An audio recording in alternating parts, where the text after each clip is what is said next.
I first became a Christian when I was about 7 years old and didn't really know God that well myself until I was about 14 when I first started going to church.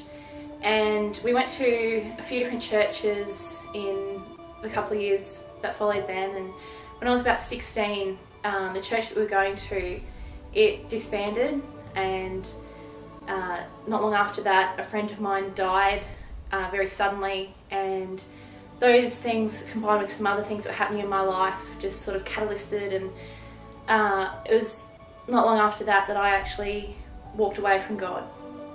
And I'd seen and I'd experienced so many amazing and awesome things in that time, and I knowingly turned my back on God and headed practically in the opposite direction.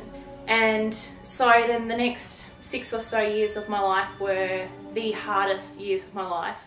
My gorgeous friend Amanda actually invited me along to youth and took a few goes to get me there because I wasn't interested. And I went along, and it was a few weeks after I went that I couldn't bring myself to respond to the altar call because I knew the gravity of what I was feeling to do. But that night I went home, and in my room on my own I said to God, you know, this is it, I'm back. It's over me walking on my own. I want you back in my life. Since then, it's just amazing to see the amazing restoration that God's brought in my life.